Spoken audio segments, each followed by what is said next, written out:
देखिए, 5 अक्टूबर को हरियाणा विधानसभा के चुनाव हुए। 8 अक्टूबर को गिनती हुई।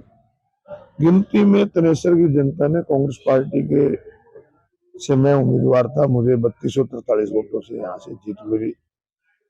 जब तक ना तो कोई ऑब्जेक्शन था, बल्कि इनके जो इलेक्शन एजेंट थे, काउंटिंग में खुद भी थे, इनका बेटा भी जो हमारे मुकाबले में कैंडिडेट था, उसका बेटा भी वही था।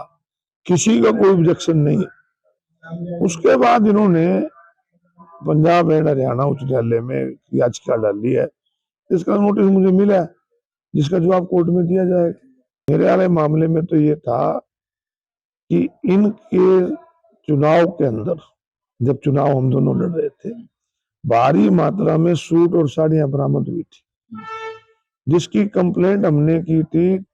बकायदा ड्यूटी मजिस्ट्रेट आया था, ड्यूटी मजिस्ट्रेट ने वहां पर पुलिस में उसकी दरखास्त भी दी थी, डीआर भी करती थी। तो उसके बाद हमने उसको कोर्ट में डाला। बाकी कोर्ट जो डिसीजन लेगा उस पर फैसला हो गया। तो 5 साल हो गए, अभी तक उसका डिसीजन दोबारा चुनाव भी हो गया। मैं वही कह रहा, दोबारा चुनाव हुए हैं, अब तक उसका डिसीजन नहीं आया। परंतु मुझे हैरानी है कि आप जैसे कुछ साथी, ब्रेकिंग न्यूज, हरियाणा में होगा धमाका, जल्दी होंगे चुनाव, ये काम न्यायालय का है।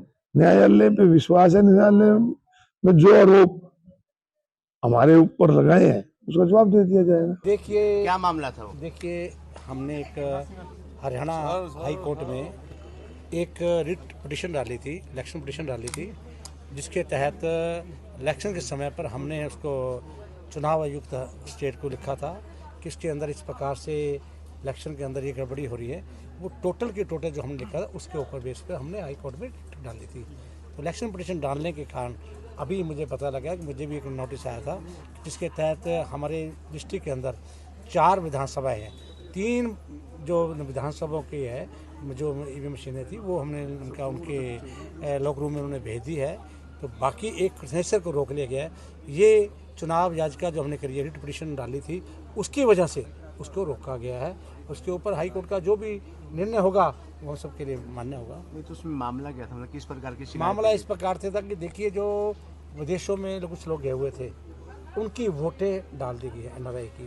तो एनआरआई की जो वोटें जो विदेशों में गए थे, वो विदेशों में रह रहे हैं और उनकी वोटें यहाँ डल गई।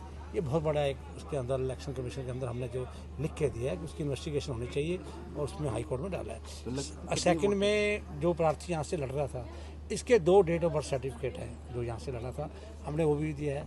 तीसरा एक बहुत बड़ा इसने कांड किया कि 152 नंबर शॉप दुकान है जो अपना उसकी मुस्लिम काउंसिल की थी, वो इसने इसके नाम भी नहीं थी, उसकी इसने रजिस्ट्री करवा ली थी। बहुत सी चीज़ें और भी हैं, वो समय आने पर मैं आपको बताऊंगा। अभी पिटीशन, इलेक्शन पिटीशन है, कल की डेट लगी हुई है, 24 तारीख लगी है। जो मेरे संज्ञान में आया था, आज तो सिर्फ जो हमारे आरओ होता है, उसने अधिकारी जो है, इलेक्शन कमीशन अधिकारी है, उसने अभी तनेसर की विधानसभा की जो अभी ईवीएम मशीन है उनको रोका है, बाकी सबको लॉक रूम में भेजा है।